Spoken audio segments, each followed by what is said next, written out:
Hey guys, this is OddOneGaming and this is going to be a Raid Shadow Legends video. Yes, you did hear that right. So, for those that do not know and are watching me only for King Arthur Legends Rise, Raid Shadow Legends was the game that consecrated me as a content creator.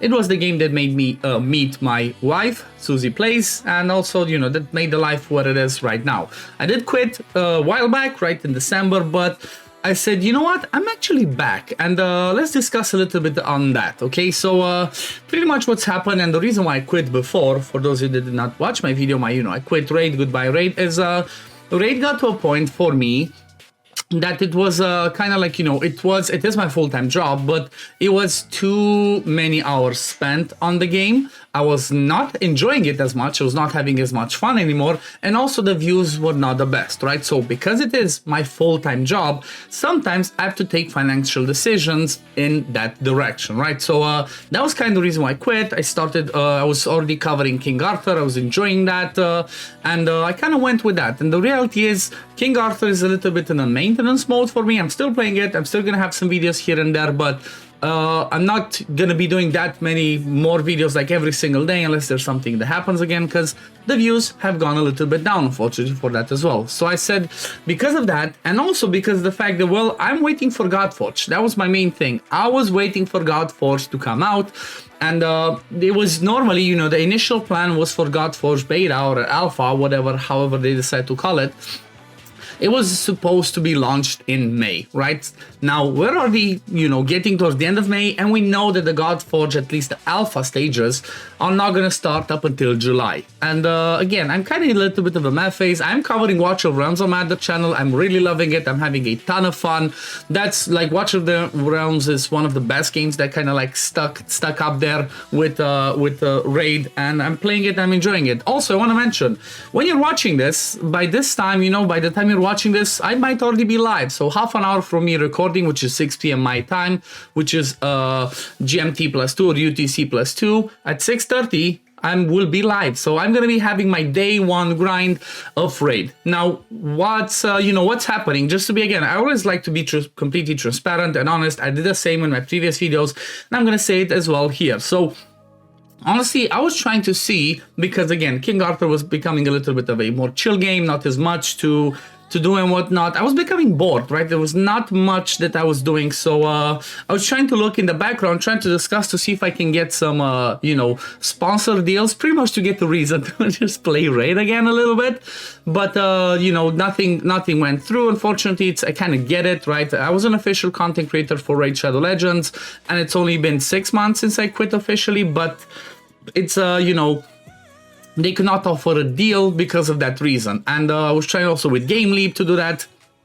Nothing kind of worked. But at the end of the day, the reality is I still wanted to give it a try, right? I still want to play, because you know what, doesn't matter, if you're a long-time Raid player, you know that it's not the best company. However, it's arguably the best, if not one of the best gacha games of, the role-play, fantasy RPG, turn-based game out there. It's like, no doubt, right? Not comparing it to the anime gacha games, but in this genre, it's still number one, right? There's no questions asked. And it is a fun game. So because of that reason, and because of my time being okay, right? I did have some period with Godforge only coming, should be launching around July, like I said, for the first alpha stages. I said, you know what, let me get myself, let me scratch that itch, so to speak. So I decided to, let me just start and cover the game. And I'm kind of setting myself a 30-day challenge. As you can see, there's the clan boss in behind me. Now, there were a lot of things that have changed since I quit. Honestly, I was shocked by how many things have changed, because it doesn't matter that I was covering other games, I was still keeping an eye on what was happening, right? Right before I quit, Chimera was released. Then after I quit, the relics were introduced and all that. So there's been quite a few things changed, right? Some quality of life that I've heard of, like, the auto battle for Hydra, and, many things. And at the end of the day, I said, you know what, let me try this. Let me have some fun. Let me just play this for a month. So initially, I'm going to start off with just playing this account for 30 days or 31 days.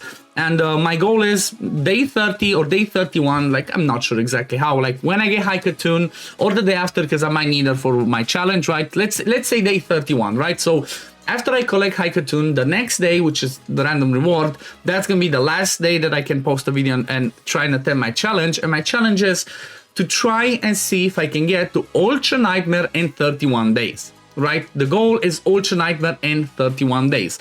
Now, how am I going to be doing that? Well, I'm going to be having some, a little bit of a power start, I guess, so to speak. I'm starting a fresh account. However, if I'm not mistaken, I think, I'm not mistaken. I'm going to be actually using Fastidious's raid link. Shout out to Fastidious. So Fastidious has a link that actually gives us some really interesting things for a starter account. Plus, there's an amazing promo code that I think is gonna help me get there. So if you go over to Fastidious's channel, make sure you go and sub to his raid content, right? He's been covering this daily, and he puts up a ton of videos and a ton of work. So show him some love, right? He's a cool guy. Now, his code are gonna give us some amazing things. First of all, it gives us LNRL, right? Or LNRL, however you want to say, just straight up when you use the link. Then at level 10, you get Takeovers, which is going to be an amazing reviver, right? Then you get Tyrell, which again, Tyrell can bring you AoE decreased defense, decreased attack on the basic attack, third meter control, third skill. And then third, level 30, you get Feign, which again, Feign amazing, Poisoner, decreased defense, weaken, decreased attack, anything everything that you want, that's what Feign brings, applied to you from LNRL. Now, the other thing that I am going to be using is I'm going to be using the newest promo code that I've seen out there that honestly, when I saw it, because you keep getting ads on your phone, on Facebook or whatever, it blew my mind. I'm going to be using Desert Queen, right? That code will give me to Hanorak. Now, for those of you that do not know, or somebody just starts playing Raid, or somebody has been playing, if you've been playing for a while, you know Tuhanorak. If you just start playing Raid, she's a Void Legendary, right? Not normal Legendary, not a Mythic, Void Legendary. So, pretty much the one step behind actually Mythics, which is the best in the game, unless something changed and I missed it. But the reason why I believe, with that combination of that code, plus the promo code, right? The link from Fastidious, plus the code with Tuhanorak, I think I might stand a chance. I might just only need to hopefully get lucky in 30 days to pull an ally protection hero or champion. I might call him heroes because, too many other games. But with that team, I'm hoping to be able to beat Ultra Nightmare, even if it's a 4 key, right? My goal is 4 key, not 2 key, not 1 key, because, it's impossible, I think. But my goal is to get a 4 key Ultra Nightmare. And the reason why Tuhanorak is going to be so good is because she brings an amazing kit. She brings AoE, increased speed and increased defense on a 3-turn cooldown. She brings decreased attack, block buffs, plus debuff spread on her second skill. She brings healing with, putting the continuous heal on the first skill. And she also has the passive of Doom Priest, which every time she gets it done, she cleanses a debuff, which is mind-blowing, right? 200 is just mind-blowing. Not just for Hydra, where she's amazing, but more specialist towards, more specialist towards the manual comps, because it can be tricky with her second skill, but she can be amazing for Demon Lord. Also, I want to mention, while I was away, I was still doing takeovers for Raid Shadow Legends, because again, I played this game for 5 years. I still got the knowledge, I still, I can use, hellhades.com, right? The optimizer to get some ideas if I'm not 100% sure, but I always satisfy the customer. So if you're somebody that's looking for Raid Shadow Legends takeovers, just hit me up on Discord. There's gonna be a link in the description, pinned comment of the video. Join my Discord and DM me, and we can discuss about doing some takeovers. But yeah, let's leave it at this. Gotta render the video, gotta post it, and I guess if you're gonna come on stream, I'm gonna see you live, right? See you live. Let's let the day one grind begin, and let's see what we get, and let's see who I'm gonna pick as a starter. But yeah, thank you for watching. See you on the live stream. I'm gonna see you, I guess, in the normal video. Everyone, if you don't enjoy the stream, peace, love, take care, everyone. Bye, guys.